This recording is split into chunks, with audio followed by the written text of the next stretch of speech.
Padres Hot Tub, everybody.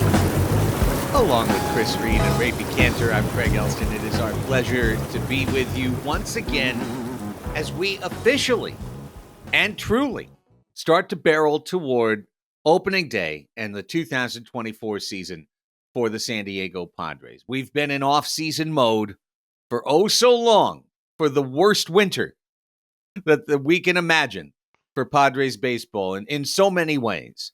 But now we're on the runway and there's no going back. We have gotten the clearance from the tower. We are ready to take off. So these are the three official Padres Hot Tub preview podcasts for 2024, beginning with the worst case scenario. This is worst case scenario week. We will start with our low end, bottom of the error bar predictions.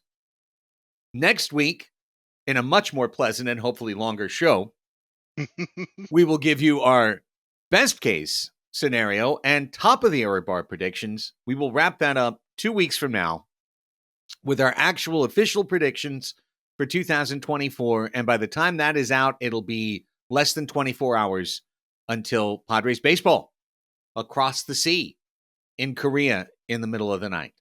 So get ready. Here we go. This is the one that you have to understand is based on all the gloomy doomies that you can possibly find and think of. So please don't count us as actually necessarily believing what you hear later in the show. If it comes this way. Now, but I guess, guys, before we even get into housekeeping or news or anything else, I think it does bear repeating and mentioning before we start this exercise that last year, the three of us working together for the first time did this all together, this exact same exercise. And in the end, the Padres wound up finishing with a record below each and every one of our worst case scenario predictions. Worst case. So Vegas, Preller's got nothing on you. He even managed to outdo and go under not our median line to get people to bet, but our worst and darkest thoughts. So let's see if he can do it again this year. Challenge is really on, mate, because I think we all learned our lessons, and we're not going to pick the team on the worst case scenario to lose or to win 85 games. So with that said, let's start with some very quick housekeeping. And also just a note that for all of our great patrons, that we do put housekeeping in the main show because there's a lot of people who don't listen to some of our secondary free podcasts that they do have the opportunity to hear as a patron. And so this is our number one way of speaking to you. Fantasy drafts are underway now on the Padres Hot Tub sites. We have 5 leagues drafting simultaneously. We have the Peter Seidler Contract Statue League, Keeper League that's going on, 16 teams. And then we have 4 different 14-team redraft leagues, which are all tiered in a promotion relegation system. So that is happening as we speak. Also, baseball card breaks seem to really, Chris, be taking off within the Patreon community. Dude, we filled PHT Break 4 within a matter of minutes, seemingly. I put it up. We had 6 autographed Padres cards, and it was sold out within the hour. There were people that missed out on it. So if you are in our Discord, have any interest in the hobby, be sure to head to the Baseball Cards channel and the thread of PHT Breaks to learn more about it if you have any questions. I just posted our latest one. We are going to be chasing Jackson Merrill First Bowmans. It's the first card ever produced of him under license, and it does not have his picture on it. They got the wrong darn person. It's a right-handed hitter. It is not Jackson Merrill at all. So it's a rather iconic error card if he turns out to be anything, and we're going to be hoping to get a few of those in the next couple weeks. Okay. That's wild. It is. Error cards are still super valuable. This is amazing. They are. If they got the wrong person on it, and it's a person who winds up being somebody, the hobby tends to really enjoy those kinds of things. and his cards they're valuable for a prospect as they are, but they're also a little bit more valuable than your standard 20 prospect or whatever Jackson came in this time. So it's already a semi-iconic card, but if he makes the team, has a good season, it's gonna be even more so. Last note, we wound up not doing group therapy last week because it was a fairly inactive week as it went on for the Padres. I think regardless, we're getting back into whether it's this week. I think it will be this week, but maybe next week. Nonetheless, getting back to doing a regular group therapy, a regular second podcast on the feed, which will usually take place either Wednesday or Thursday.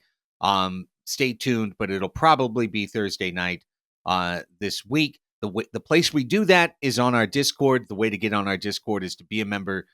So if you are listening on the free feed, obviously patreon.com/Padres Hot Tub. It's the best way to support the show. Hey, a secondary way, if you don't want to spend $5 a month, is to give us a 5-star review, especially on Apple Podcasts, where we got spammed pretty hard when there was a host change at the start of 2023. Give us a 5-star review. Give us a nice written review. That's something you can do that doesn't cost a dime along the way. But however you support the show, even if it's just passively listening week after week, we definitely appreciate you. We make this show for you. So thank you so much. For the folks who want to be part of a community, patreon.com/Padres Hot Tub. Okay, in the news real quick, Padres spring training continuing, rolling forward. I really wish they had like split squad games every day, seeing as they have to break weeks before everyone else and pull up and head to Korea and play 2 games while everyone else is playing spring training games. I wish we had just nothing but split squad doubleheaders all the time, all the data points, all the games, all the reps, all the action. But we don't have that. What we have is a team filled with non-roster invitees that are finding wide open, blinking runways to big league jobs. And in particular, guys, I mean, I don't know if we have air horn sound effects or we did it or mission accomplished or something loaded up, but it's Tim LaCastro season!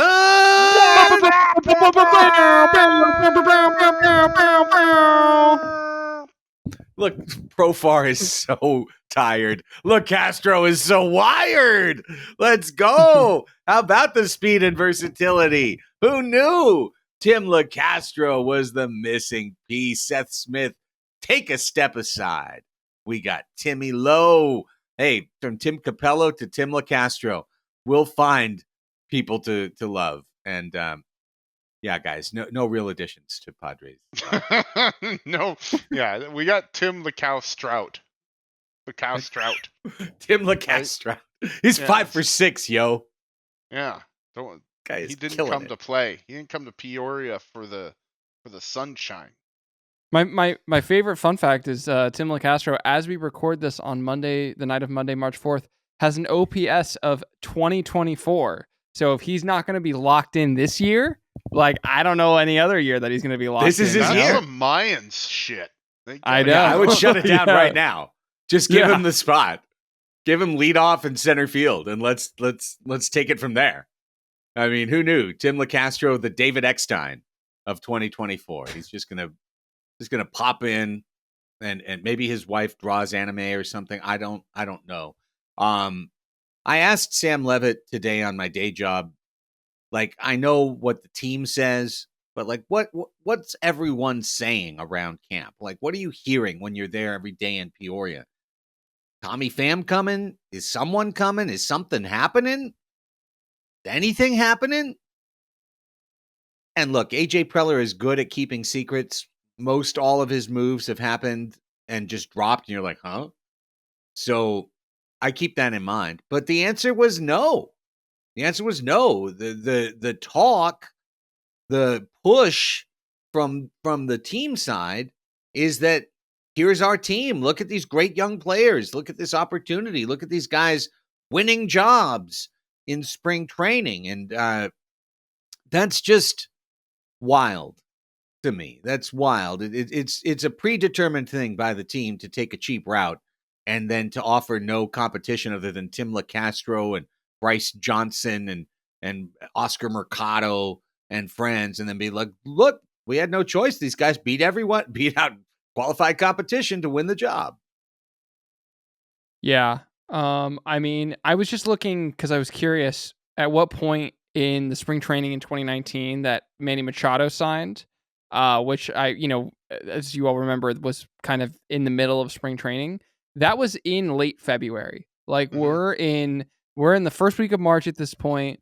We're playing in games in 16 days. I guess 15 days because of the time difference from when we're recording this. Like it's it's concerning. I like the idea that anyone who signs for the team now can meaningfully contribute in the Korea series, I think is pretty dubious. And so obviously that's not a reason not to do it. You should still sign someone. But every day, I think over the last 2 months, I've woken up and thought, this is the day. This is the day that something happens. And every day I've been wrong so far. And I'm starting to wonder when, in keeping with the pessimism episode, I think my spirit has broken a little bit about the idea that something is going to happen. Like, I don't know. Do you guys feel differently? Do you guys think something is imminent? No, Nope. I have been beating the drum that the trade is coming. I've been beating it since November. The trade's coming. Well, before guys. that, buddy, that's what I heard. Okay, fine. Since October, the trade's coming. Don't worry, guys. Keep the faith. That was me being childish. For your out of context, I've been beating it since November.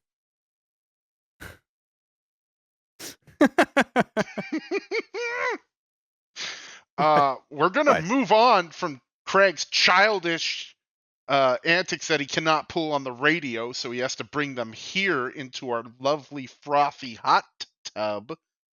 Well, why is it so frothy? Yeah, why is it frothy? I didn't turn the jets on. What's going on, Chris? It's just protein, you weirdos. It's a human element. Don't worry about it. Coats 2/3 of my surface like the oceans. Jesus God! It's my own fault. Fair enough.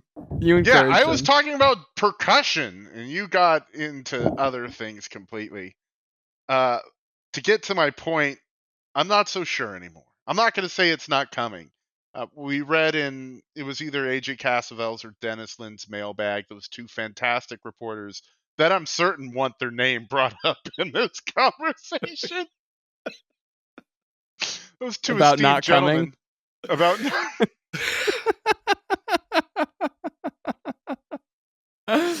I really hope it's someone's first time listening to Padres Hot Tub. The trade will probably not occur prior to the team leaving for Korea. But it could happen following. There will be no premature moves made. Right. Nothing will be done prematurely. I'd like to thank everyone still listening. You are the real ones. This is a baseball podcast, we promise. We do. This is smart baseball talk. It always is, and it always will be.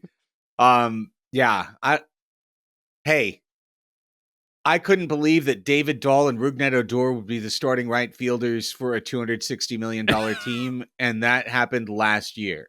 Yeah. So the idea that when you cut $100 million, all of a sudden it's 3 spots and kind of 8 spots that are looking wild on the roster, part and parcel for AJ Preller is kind of how I'd put it. I don't think this guy knows how to build a roster. I think one of the things that he is particularly and acutely bad at is recognizing human elements in things, such as you actually have to hire a player before training camp starts in order for him to feel completely comfortable with the team that he's going to be on, and for him to be able to contribute to the team in a meaningful way that goes beyond what he does in the batter's box or the field. I think AJ looks at it kind of like we look at these fantasy drafts that we're doing right now, press a button and get the guy, negotiate with the agent and bring it in and look for value. And you're always looking for value. Like you're an algorithm, a walking algorithm. There's a human element to this. And the Padres have always suffered along these lines for the last 10 years. So I very much believe that AJ Preller has the institutional arrogance to think that his clearly year away players are ready to break at least Korea with the team and then potentially come home with 2 losses and make a trade, and like make an adjustment and make a deal the night before opening day in San Diego and do the kind of things he's done many, many times before to cobble together something in the last minute that winds up looking okay, but then strangely underperforms its projection. Well, and I've kind of been expecting that lately too, because you're going to see a roster crunch at the end of spring training. Teams are going to have people on their 26 man that they don't have options for, and they're going to want to unload them and get something back in return. And who better to get something back in return than AJ Preller with his, uh, like they did with Matt Beatty, for instance. The Padres Oh my tend God. to tend to turn up gems that wind up being Fangraphs number 20 prospect um, a year and a half later. So I it still could happen. I just don't know anymore, guys. Well, along these lines, it's not all bad, all right, when you're bringing up the young prospects. The good news is if one of them is good, then terrific. You've got a great player. Jackson Merrill has made 4 straight starts in center field. And I find that very interesting because not only is that a premium position, which is going to be very attractive to both Preller and to Merrill, he apparently has the speed. If you're going to just pick a position to learn, might as well pick center. I have spoken to many outfielders over my pro career who have said center is the easiest position to play because of the true spin of the ball that comes in your direction, as opposed to the spin and reverse spin of the balls to left and right field. Everything but a knuckleball is a lot easier for center fielders than it is for corner outfielders. If he has the speed to cover the distance, him playing in center field should be no more scary than him playing in left field, or quite frankly, him playing at shortstop, where so far evaluators have graded him as maybe he'll be average as a shortstop. I'd be more concerned about that, to be honest with you. So I'm really not worried about his defense per se. But the idea of the kind of hitter that Jackson Merrill is today, playing left field, is a little concerning to me because he's probably, even if he sticks all year, going to hit 10 homers, maybe 10 homers. So putting somebody who's fast and can put the bat to the ball in center field is a lot more intriguing to me. Yeah, it was just a week ago that we were pondering whether or not Jackson Merrill would be the starting left fielder for the San Diego Padres. I now feel more certain than not that he will be the starting center fielder based on what we're seeing. I spoke with John Percoda over text. Sometimes John speaks through me, kind of like, in those Exorcist movies where like someone's possessed and, John. Yeah. So Percoda is possessing me right now. This is all him and not me. One of the things that he had mentioned to me was that, it creates a really interesting value question in terms of if the Padres are going to burn a year of Jackson Merrill's development and rush him up here. Rush is kind of a Rorschach test if you believe it's a rush or not.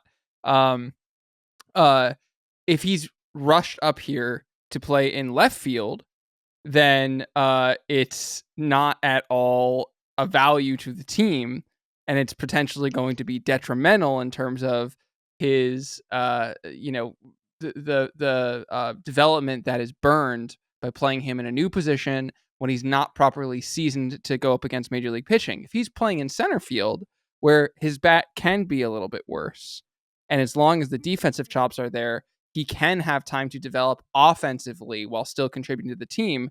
It creates a much different equation for the Padres. So I'm if the Padres are going to bring Jackson Merrill up on the opening day roster, I'm a much bigger fan of him playing in center field than I am in left field. Same, especially if they couple that with signing, a non-diaper wearing corner outfielder that can hit.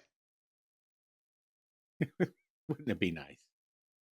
What a dream come true if we could actually. But that's the thing. I mean, the team apparently has been courting Tommy Pham for a while. He doesn't wear diapers, and I would never say he did, Tommy Pham. No. Mm-mm. They're holding the line. Tommy wants to get paid. Obviously, the Padres don't want to pay him that much. That's the kind of game that could totally go through Korea. I think that could be the kind of thing that happens 48 hours, 24 hours before the season starts, because he just relents and says, fine, 6, or whatever the number winds up being, to bring Tommy Pham aboard. I'll say it, I think, for the second straight week, but like, this team not at least approaching Brandon Belt is stupid. Yeah. It's just stupid. That's in my scenario of worst case, Craig. Like, why aren't you doing the easy things to make this team better? Because I really do believe that when we break it all down and go like contender by contender around the National League, that the Padres are just a couple of straightforward moves away from being square in the middle of the conversation. And instead, right now, they've got plenty of outcomes that end with a losing record, based on the team that they've got right now. So it just drives me crazy. I know we're kind of saying the same thing, but it is frustrating to imagine. Matt Chapman, meanwhile, has signed in San Francisco. So Bob Melvin got a player that he adores, from his time managing him with the Athletics. The way that Chapman, I think, makes the Giants significantly better is that they were one of the worst defensive teams in the major leagues last year. And J.D. Davis is not a great defensive third baseman, even though he's a pretty good hitter. Matt Chapman is not always a good hitter. Sometimes he's good. Sometimes he's flat out terrible. He was both last year. He was like great for 50 games and terrible the rest of the year for Toronto, but his glove always plays. He's going to thus generate B-WAR and F-WAR, even if he only hits 230 with 16 homers for the Giants. He improves them. He makes Logan Webb better. He makes all of their pitchers better along the way. So it's not nothing that they got him on a great deal at 3 years, $54 million. Even if it's 1 year, $20 million, it's a great deal. And it just is another example of the division getting better around the Padres. Yeah. I mean, I think this is interesting from a baseball perspective because he turned down reportedly a 6-year, $120 million extension from the Blue Jays before he hit free agency. And now he's signing a deal for half the length and less than half the money. The Giants are paying Matt Chapman like he's a 2-WAR player, and they're probably going to get a 4-WAR player. And they're doing that for the next 3 years, unless he opts out, which he almost undoubtedly will if he, has anywhere close to the type of production you would expect from him this year.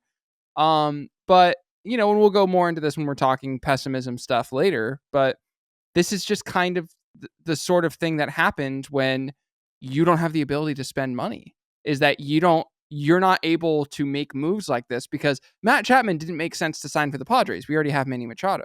Someone who did make sense was Cody Bellinger in some ways. And we weren't even...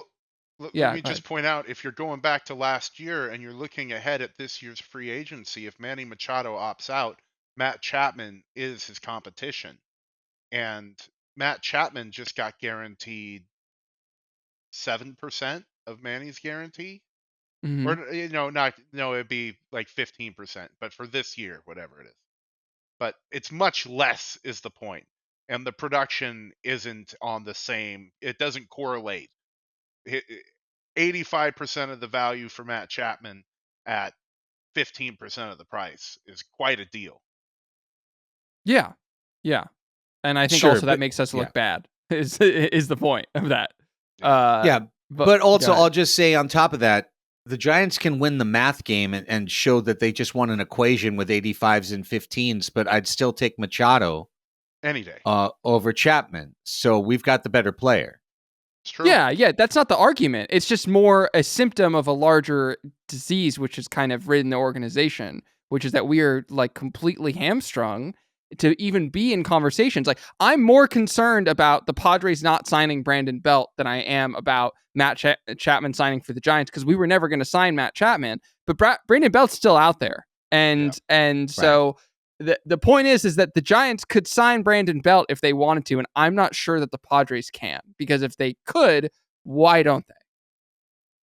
Yeah, well, I just want to puncture this balloon because it's being put out there. I saw it put out there today, and I just want to say, on a platform where I can curse, that it's bullshit.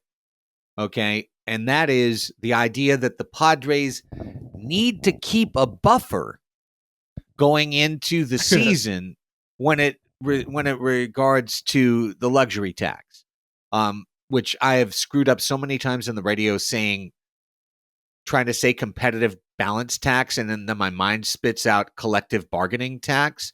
So it's a fault. So I'm just going to say luxury tax, even though I know that's not what it's called. It hasn't made the league more competitive, so use luxury tax. Okay, so this is something that's being put out there, and it was put out there by Dennis Lin in his mailbag on Monday, and I have heard it in other interviews out of Padres spring training, that they want to keep a buffer for the trade deadline and for a chance to improve the team.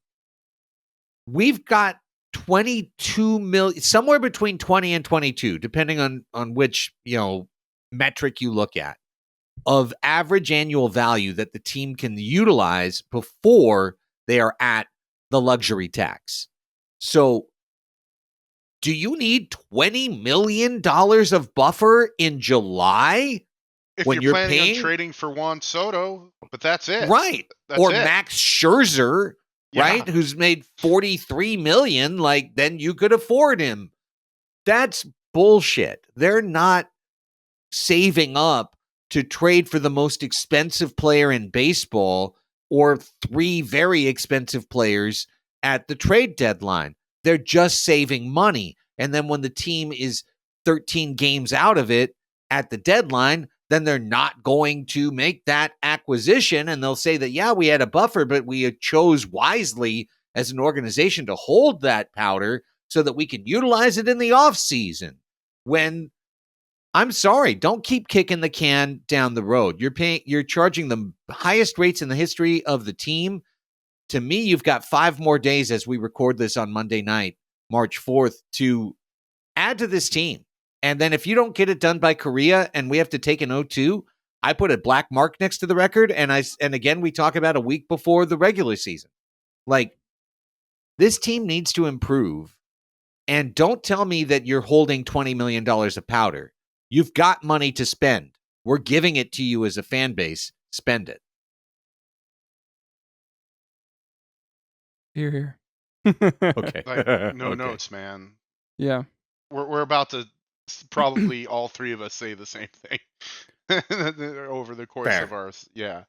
Okay. Well, let's turn to it. Again, rip the Band-Aid off. Let's get there. Let's get it done. I don't mind this being a shorter show because I'd hope next week and the week after would be longer, talking about better, happier scenarios. But this is worst case scenario week. This is where we're setting the low bar for where we think the Padres could land in 2024. None of us hope that the team will either reach or, God forbid, once again go below our lowest prediction. I think we're all going to work harder to make sure that it's harder to go under our lowest prediction. I think the team's made it easier for us to make it harder on them to go under the lowest prediction. So I had asked earlier today, guys, our patrons on our Discord at Padres Hot Tub to offer some of their ideas on what a worst case scenario for 2024 would look at. I've got those things back pocketed. We'll get to them as this segment continues, but I'd like to start with Raphie and go to Chris and to myself and then to the crowd to talk about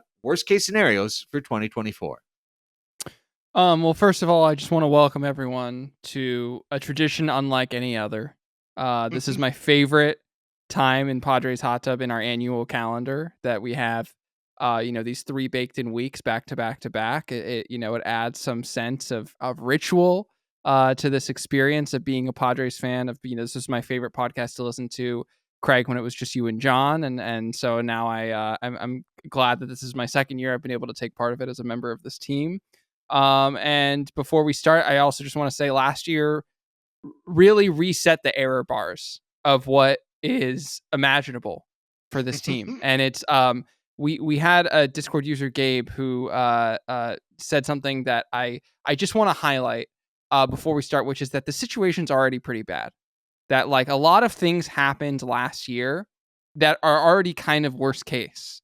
And I just want to acknowledge that before we go in, that like last year was a bad luck storm mixed with abject organizational failure, like in terms of dysfunction, in terms of fair. us being a two-headed beast with Melvin and Preller, all of that drama spilling out into the public, mixed with the untimely, unclutch hitting. There's a video on that on our YouTube you can check out. Mixed with players, kind of admitting now that they were not really, they were thinking we kind of had it in the bag last year and not really trying.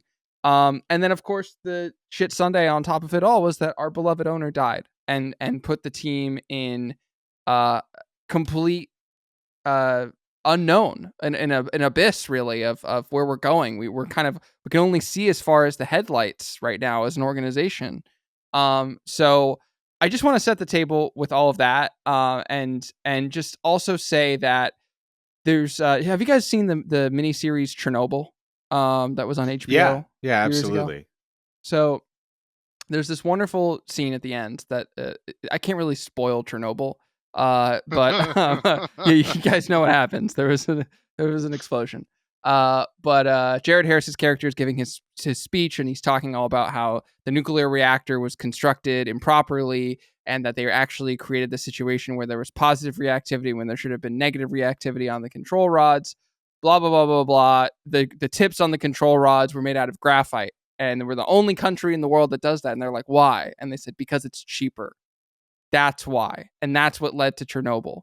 And that was a situation where an organization was making decisions not based on what was best for the organization, but based on what was cheaper.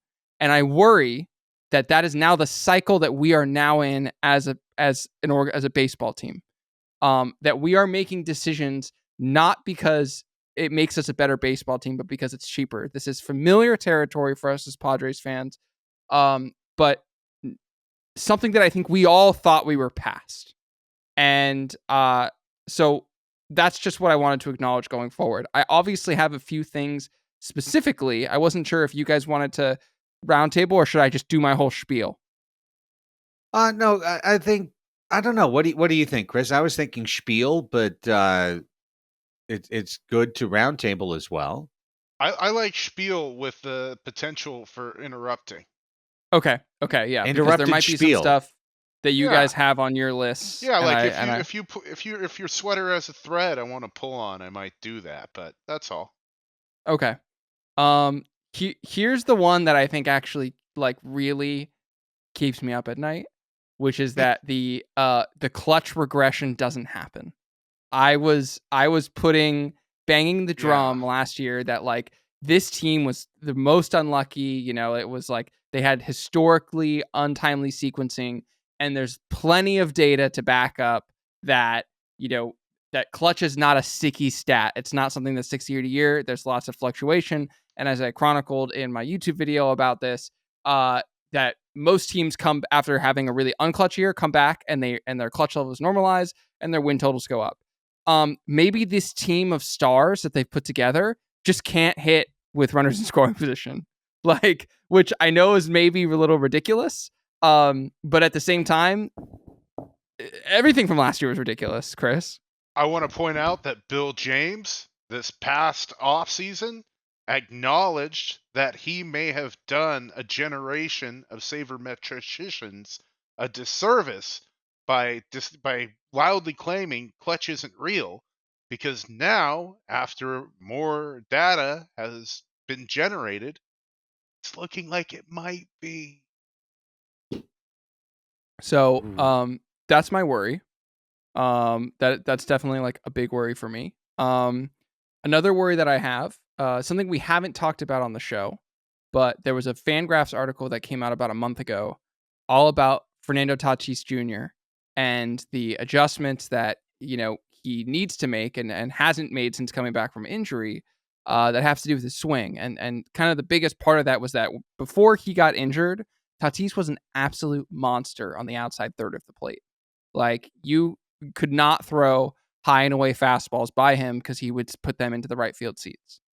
And since he's come back from injury last year and steroid suspension and everything like that, like, he has been, I wouldn't even just say pedestrian. I mean, he's just been kind of bad in terms of results. He got a little bit unlucky in terms of expected stuff, but he just can't cover the plate like the way that he used to. And my fear is that, Tatis turns into Mike Cameron, basically, like a speedy player who can, have an above average, but not that far above average bat, play an incredible defensive outfield, but he's not a future Hall of Famer that we all think that he is. And that the injury progression, kind of never really comes back. So that's my Tatis thing.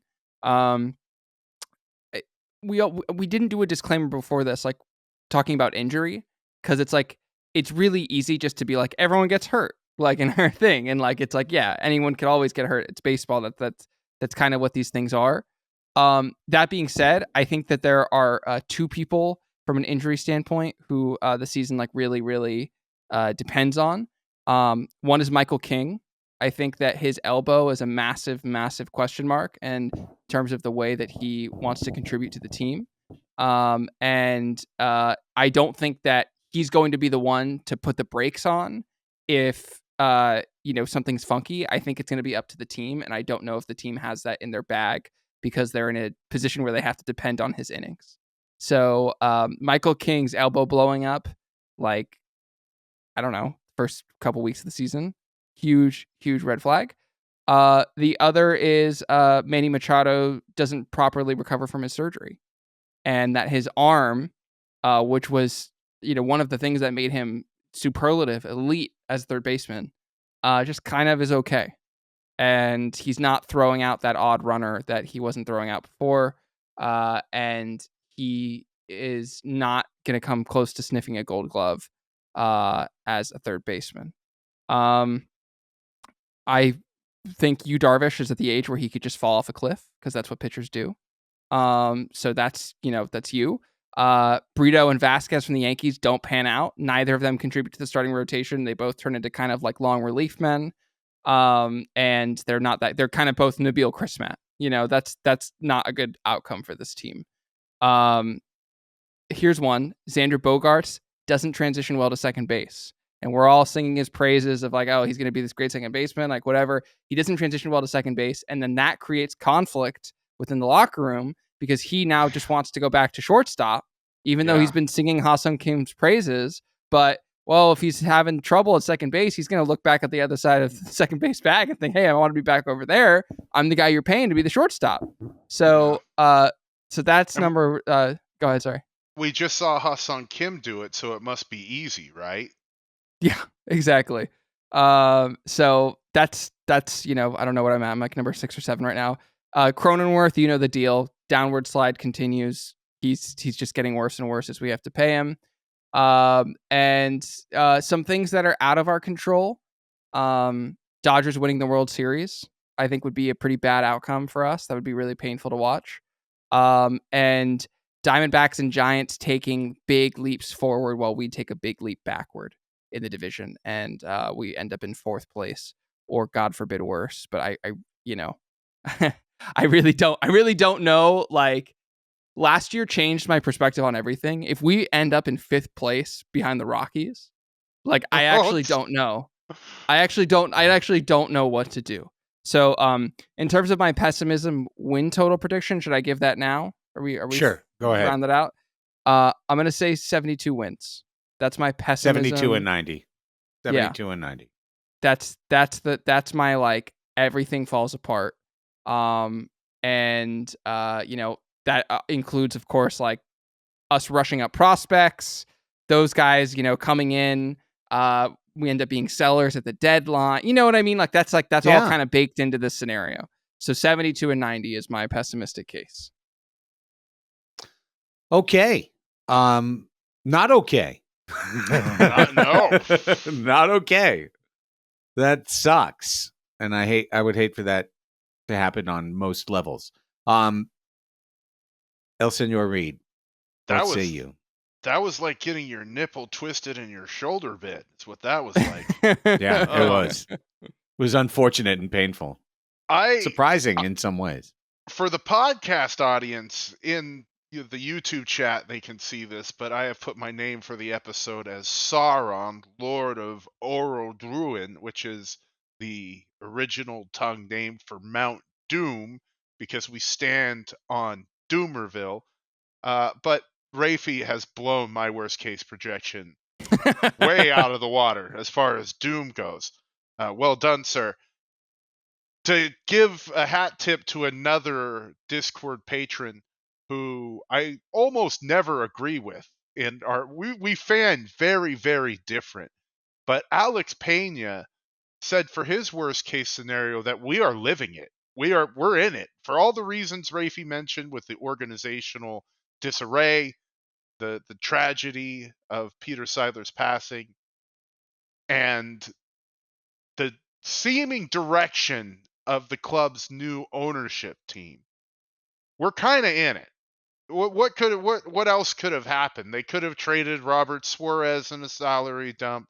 They could have traded Jake Cronenworth, but both of those assets are kind of bad. And if you're trying to rebuild with your farm, you don't want to trade future assets for under or overpaid ones right now. So we're kind of in it right now in terms of the worst case scenario, to my mind. I've approached this with two different things. Like, worst case stuff for this year, as far as the team compiling a decent record, Jackson Merrill goes to center field and struggles, while Jacob Marcy goes to AAA and rakes. Because now you have second guesses that might screw up both of their development. And you've taken the prized asset who's a absolute no-brain top 25 prospect in baseball. You've put him in a position where it's extremely difficult to succeed. He may have the makeup to do it, but it takes a lot. And you've seemingly made him less successful than the guy down in AAA raking. So I would hate to see if that would happen, and I think that could lead to problems down the road. Luis Campusano, our guy from last year who came in and brought value to the catcher position that we haven't seen other than the insanity of Gary Sanchez coming in. We haven't seen it in years. Well, Campy fucked around. And if he finds out that his new stance, his Jedi Master stance, can't lead to major league success, then he's kind of pissed away all of his gains over that fantastic, not first year, but breakout year that he had last year.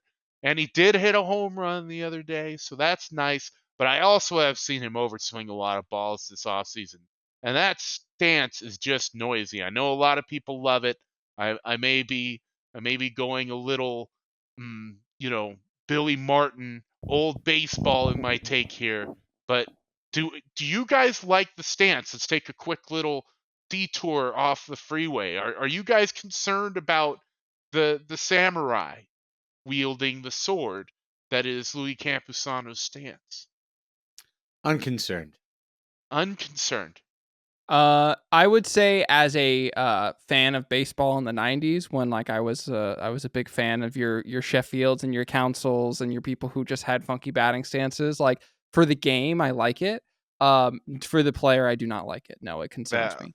That's fair. I'm with it. The other quick note that for winning records this year, as we talked about, Brandon Belt remains unsigned. And if the team has no DH and it stays that way, I think they're going to be worse off for it. If they try to move guys in and out, I don't mind that stance for 40% of the time, but I'd really like it if they had a left-handed bat, specifically Brandon Belt, in the lineup. Now, you guys love to say this is an F War pod, and I love to say it's a B War pod. You know why I like B War? Because B War has Rougned Odor worth negative 0.3 wins last year, and Fangraphs has him worth 0.5. So I'm using B War for this argument, and if you don't like it, look at Rougned Odor's season and you tell me if you think it was good and worth half a win or worth less than a win. All right? The Padres lost 24 B War from the 2023 team in the form of the team's best hitter, their elite closer, and a Cy Young winner. They've replaced the pitchers with a bag of magic beans, including the elbow that you just referenced, Raphie, Wandy Peralta, some standouts from the Far East, and they've replaced the position players with Kyle Higashioka and Jurickson Profar. If no further improvement is made, I don't need to elaborate on that point. 24 wins are gone, and they've been replaced with sock puppets. Now, the worst case, I think, for us as fans and also for the ownership of the team is they renege on Pete Seidler's promise that the club would compete for championships. And that's what they were here to do. That's what the team ownership was here to do.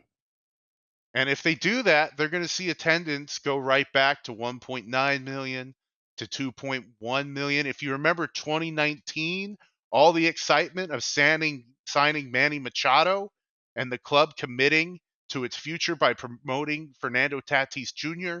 and Chris Paddock, that got them 2.4 million fans, less than a million, more than a million less than they did last year.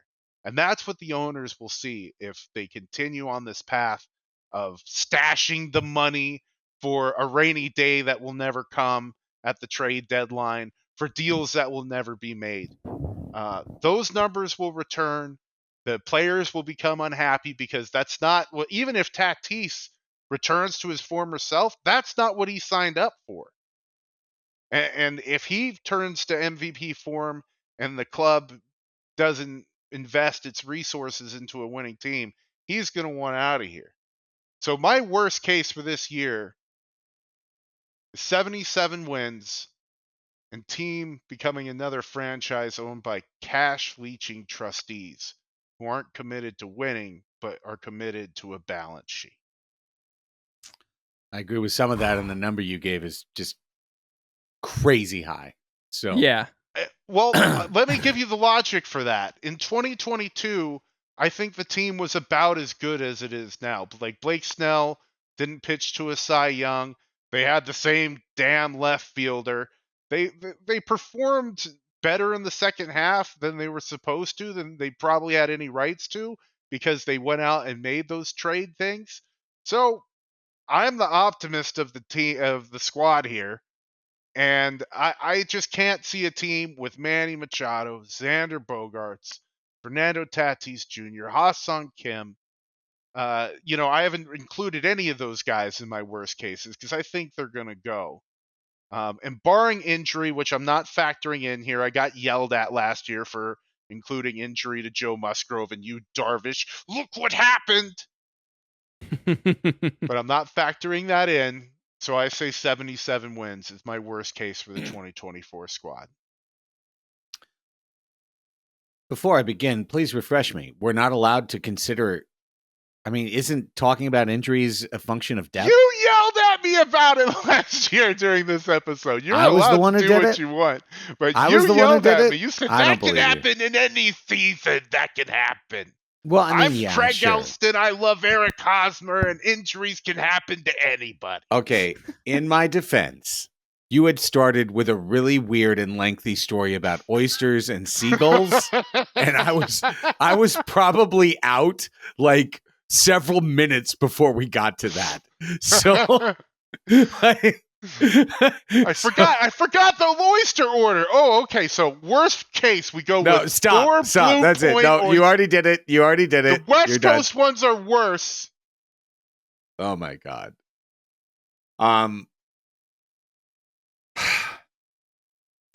This is an exercise that we do. It's important that we do it.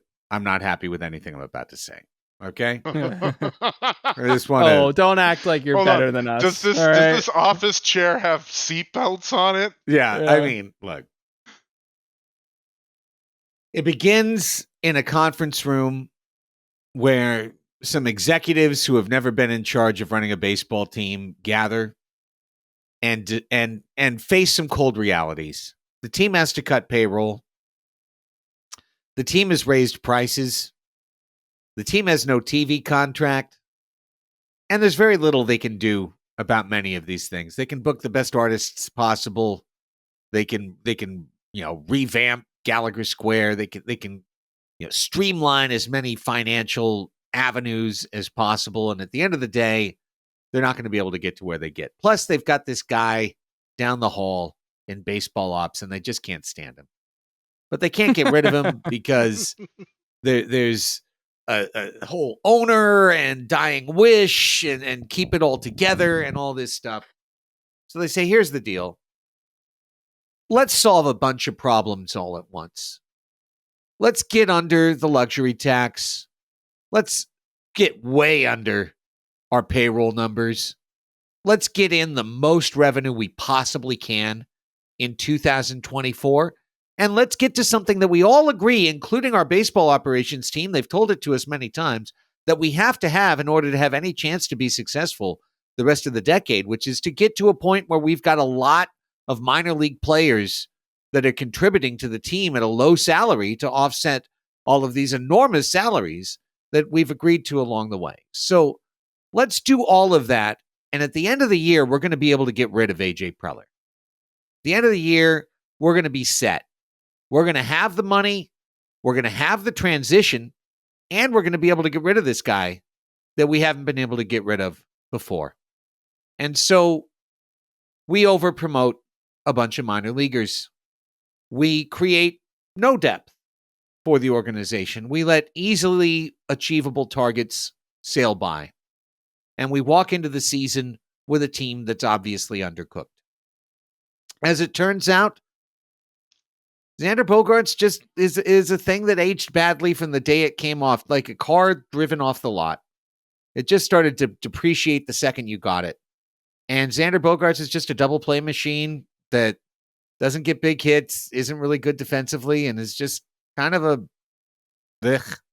it's kind of a player that's there. Manny Machado is a minority owner of a soccer franchise.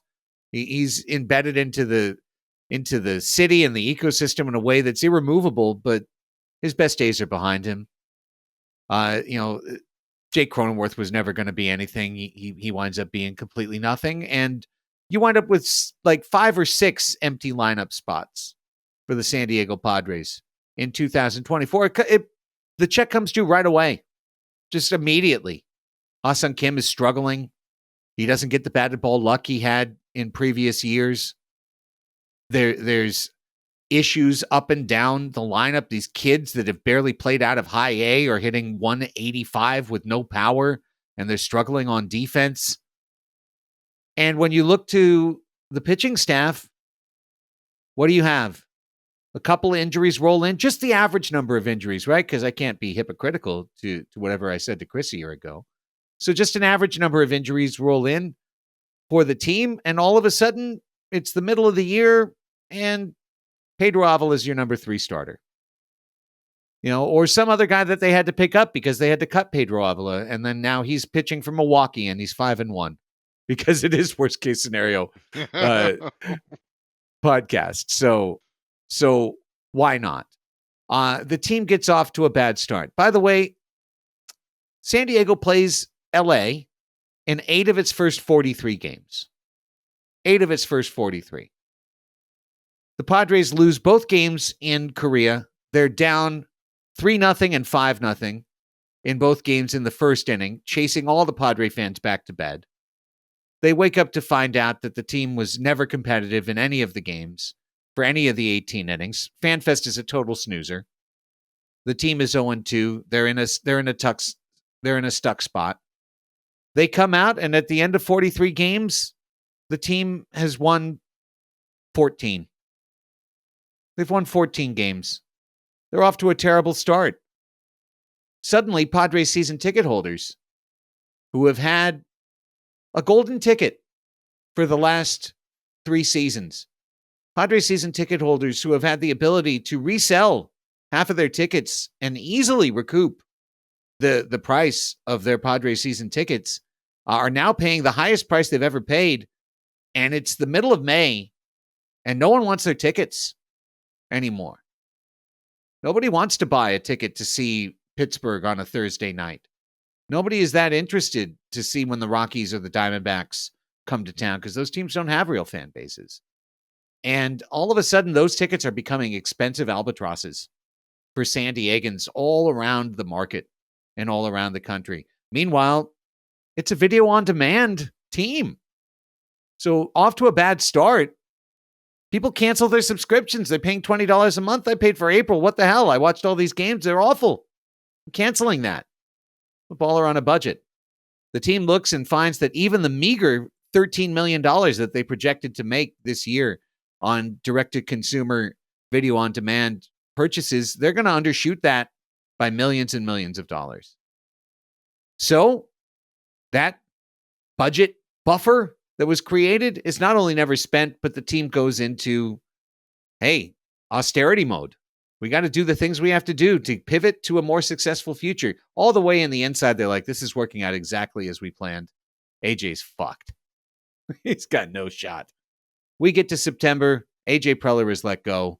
It's on September 1st. It's 3 days after the team's eliminated from postseason contention officially. AJ Preller's released from his duties and is wished well by Eric Kutsenda and Eric Grupner. Kutsenda announces that he's going to return to private equity, and there's no set control owner for the offseason for the second straight year. As the Padres waddle in with a 68-94 record. Wow. One game ahead of Colorado for last place in the NL West. And season tickets drop 35% before the end of 2024 as the team continues to look for a TV deal that it won't get. But they lose AJ Preller, who immediately signs with the New York Mets, turns them into the number one farm system in all of Major League Baseball as the scouting director underneath David Stearns, and propels Steve Cohen to 3 consecutive World Series in the mid and late 2020s. That was pretty good. Couple things. Go ahead. Why Chris. did you have to kick the dog that was FanFest as a total snoozer? Like that was FanFest is really a total snooze. punting the poodle for no reason. 0-2 aggregate of like 14-3, or it's probably worse than that. Aggregate's like 19-3. The two That's games. You had me at AJ's in trouble, and then you went and just kicked that soft, cute little poodle that is FanFest for no total reason. snooze. No, but I agree with you, Craig. Like if we go and get spanked in Korea and then come back, like what do you got? Like we're already 0-2. It's like, all right, guys, like give it up for your Padre. They're gonna go 2 games. It's like watching, one of those like sleeper, presidential candidates, and they're being introduced, Right. and it's like, and the next president of the United States. It's like no one fucking believes that. Come on. So You know what I mean? You're Like, saying them coming back and beating Seattle would be like Nikki Haley winning the DC primary? it's Yes, exactly it absolutely like, would. That's Thank you. exactly what it would be like. It's 100% what it. Raphie, I have to do 2 hours live radio from that FanFest, and trust me, I'm already rehearsing like 0-2. Who cares? Baseball's stupid and no one should watch. I told you guys, don't get up early to watch a game at 3 a.m. That's stupid. Don't do it. Like I'm already ready with this. And then we have Jake Cronenworth go by and go, Jake, I mean, look, 0-2, but hey, it's Korea. It's gone. Let's talk about American baseball now. How's it going to be against the Giants? Blah, blah, blah. Like 100% Okay. that's going that way. So the win total 68. So first of all, I do have a question. Is that higher or lower than the Rockies? I What- said it was finished- one game above. Yeah. One game above the Rockies. They Okay, finished sorry, one I game did not above hear the that part. Rockies. I do want to point out that the 2019 Padres, a team that had a starting rotation of Lucchese, Lauer, Paddock, you, Raphie. Quantrill, Thank you. Lamette, and Nick Margavish. Nick which we all know how to pronounce his name. Exactly. I used to say Margavicious, but that was wrong too. Yeah. 70 and 92, that team. Okay. So this is even worse than that. That's really, really, really harsh. That being said, I do think the weird corporate backroom overlords plotting for the failure of the team, I fully buy into that. Yeah, that was good. That's where you had me. Yeah, I was in. I think 72 and 90 is probably right, but didn't you just say that? So I couldn't say that. I had, and it was such a delicious tale. You're wearing the one ring, Craig. You are the Lord of Darkness. Bow down. Look, it probably wouldn't be that bad, but if you took this, okay, Chris, just forgive me. If you took this team and you just took Musgrove, Darvish, and King off the team, now that rotation you're just making fun of. Yeah, big wolf. How far are we away from it? When our rotation is Avila, Waldron, Vasquez. Catastrophic, anomalous failure if you lose all three of those guys after them working all offseason to get healthy and Michael King. But is it really? King's listed as an F injury risk. Yu Darvish is 37, coming off another elbow injury, and Jake Musgrove was held to under 100 innings and had a sore shoulder. Sure. Like, the idea of the three of them being down in June is completely reasonable to me. Now, that for them all being lost for the season would be unreasonable. Sure. But like, if this team spends a month where those three guys aren't pitching, like, how many runs do we have to score to win enough games to not get to a really shitty win-loss total? It's perfectly valid. That's why we saved the best case scenario for another week in the hopes they friggin' do something. And highest on my list is adding a death major league starter to this list for that very reason. They have guys with options. They have depth that they can send down. Pedro Avila probably isn't making the team regardless. So go out and get somebody that is a bona fide guy just in case that exact thing happens. But, I mean, you're not wrong. If you tell me Joe Musgrove, Yu Darvish, and Michael King all make less than 10 starts, I knocked 7 wins easy off my projection. And that's it. It really is. It's a very cynical worst case scenario, I know, but I wanted to differentiate. I think Raphie laid out, I think it was a good order. You know, I think total snoozer. You wrote down total snoozer. So no, fan. Yeah, you're fan fest. No, I wrote down a different word also. Yeah. But I think Raphie laid out like kind of the most obvious ways the team could fail. And you know, I think Chris, you added a different level to that, and I just wanted to put like kind of a narrative spin or almost a cinematic spin to it, that the whole thing has an intentionality behind it of like, we're finally going to get this place to the place we want it to be by December of 2024. We're going to be debt compliant. We're going to have the commissioner's office out of our ass.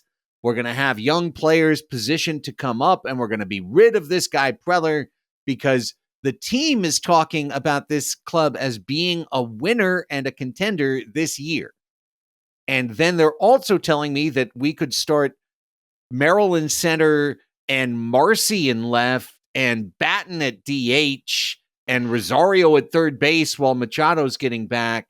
And that if any one guy gets hurt, we have to add another minor leaguer to the lineup right off the top before we even worry about whether Cronenworth or Camposano are hitting or whether Tatis and Bogarts and Machado. Like, the way the team is lined up right now, how good do those guys have to be to take us up to winning areas? I mean, they have to, all three of them, fight for the MVP award. And I don't think that's ever going to be realistic for any of them going forward. I mean, one of them could win an MVP award or fight for them, but a year where all three fight for the MVP award the same year, like, that's pretty unrealistic.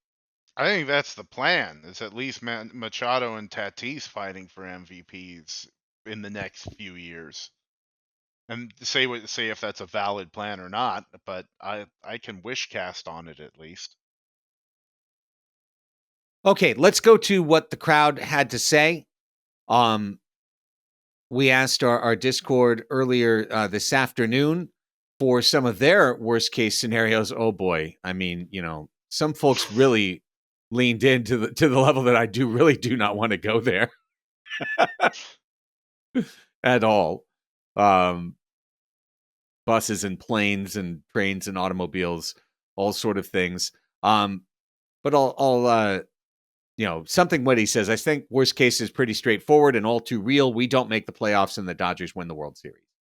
Oh, that's a brutal one because it's so short. It's just succinct. It's like baby shoes, never worn. Gabe says, gonna be a big time doomer post. I apologize. Feels like we're currently navigating a worst case scenario. You alluded to this earlier. Yeah. Had the best roster in MLB, didn't make the playoffs. Multiple articles about terrible culture, rampant dysfunction. Manager leaves us for a division rival. Owner passes away, lose our TV deal, trade our best hitter, pocket the funds, ticket prices up. LA and Arizona better now, better in the future. SF trying to spend. Center fielder's a shortstop. He's not ready. We have bloated contracts. We have aging, regressing players. Our rotation is built on 2 guys who are hurt. Our new owner is a penny pinching robot. I believe he's a real human being. That's unreasonable. Four Tops Fever, champion of our Peter Seidler contract league, blanket coming, Four Tops. Worst case, Cronenworth continues his downward slide, becomes a complete untradeable sunk cost. Manny's elbow is a chronic issue. He has to DH. His defense has slipped. His best Padres seasons are in the past. Xander struggles defensively at second base. It impacts his offensive game. He settles in as a 750 OPS guy with middling power. Kim shows enough in the first half to generate the Padres' last significant contract extension. Oh, I almost added this myself, Four Tops Fever. I almost started my worst case scenario, instead of being in the corporate room, being at the high school gymnasium in Korea, where Ha-Sung Kim announces his contract extension, further locking us into future debt and bloated payroll, and then immediately hits 225 with 6 homers. I'm going to make it the start of my best case scenario next week. That same gymnasium, that same sweaty, amazing food-laden gymnasium. Yes. Mr. Pants says 2021 pitching implosion with 2023 back of milk carton hitting. Glampasano, and we're getting some new and unique contributors here, so I really like this. Glampasano says, repeat of any particular injury: Bogey's wrist, Cronenworth's wrist, Manny's elbow, Campy's good time finger, Fernando's shoulder, Joe's shoulder, etc. I'm changing my handle to Campy's I was good gonna time say finger. that's a good band name too. Campy's good time finger, opening for the Fleet Foxes. Campy's good time finger. Olaf is Berserker says 2023 part 2. Good news, Olaf is Berserker. That can't happen. We don't have Juan Soto. We're not going to have the Beatles fan fest. Like, none of that is going to happen. So good news on that side. We can't do part 2. We're going to be picked 4th in a lot of places. Healing Cal says worst case 76 and 86. So he's closer to you, Chris. Says Musgrove and Darvish aren't actually healthy. After the end of last year, Cronenworth continues to decline. Xander's wrist. Rookies don't do the job. Lack of definitive closer. I think that's one thing we all left out. Robert Suarez blows the home opener against San Francisco. After going 0-2, Padres come out, home opener, sellout crowd, take a 4-2 lead into the 9th, and Matt Chapman's 2-run double down the line off Suarez after he walks the bases loaded, ties the game. The 3rd run comes in on a fielder's choice, of course. That was a close play, and we challenge for blocking the plate or runner's lane or whatever, and we lose the challenge. And we lose a 1-run game to go to 0-3, and Suarez is just not the closer. He's just not the closer. It's so horrible. That's the most visceral one that I've heard so far, because it's so, I can see it. I can see every part of it in my mind's eye. Oh God, Craig, that was awful. How about Bob Keep Melvin's going. little fist pump? I He's just know. like, high five to Chapman. I knew you were the guy. Knew it was you. It's you all along. Oh. Owies. It's quiet. This is brutal. Schilt comes out in the press conference. He's like, we battled. They really battled. We really battled. That's baseball, guys. That's baseball. that's honestly horror. That's like Mike Myers like level of horror, like that. Like kind of like if he comes at the press conference and is like, the guys really battled today. I'm like, oh god. I think I wore the right hat for worst case scenario podcast. Yeah, you did. The blue and white. Good song. All right. I think we've done the job, guys. We've come up with numbers, just really bad numbers. Anywhere from 68 to 77 wins is where we put this. I told you guys I was not going to allow the Padres to go under my bottom number this year. Like I was just not going to allow it. Like if we go under my bottom number again this year, you are dedicated to being right. I'm sorry. My heart. I picked 85 last year, and they couldn't even get to that. Well, for the worst case scenario. In my worst case, I had the Padres missing the playoffs by a game, which they technically did against the Diamondbacks. Right. So I was still kind of right. Kind of right. You just weirded me out with it, with the whole thing. I tried to spare you this time. I appreciate it. I think way better. Way better. All right. Guess what? If you hated this, so did we. Okay. True. I just can't say enough how much I want this team to win. Like, I really want this team to win. Sometimes people go, "Oh, you're negative," or you're always on the Padres. You're always like jumping. I want this team to win. I would hope that every fan, especially fans who are either paying season ticket prices or 20-game, 40-game ticket prices or $20 a month, $100 a year to watch the team play, like that, you would also demand a product that is worthy of your investment. And right now, the Padres are setting up to more achieve the things that we're describing in worst case scenario than the things that we'll talk about next week. But next week, we are going to put on our happy caps, and we're going to figure out how this thing could break right. And we've found ways in past years to get this team to 90 wins with like Jankowski on the team. So hopefully, we've got the dream deep within us for next week. Hey, they can put Jankowski on the team. Didn't he sign in Texas? Oh, did he? Did he re-sign? Fuck, never mind. Kind of like when I go back to these draft boards. Oh, the guy I had picked was picked already? I'll pick someone else. Yeah, poor Robert Gasser. Whatever, who cares? He sucks. I will wear the brown and gold hat if they decide to trade or sign somebody. Until then, we're blue and white? Yep. I'm a cheap Until date, then. I don't know. Yeah.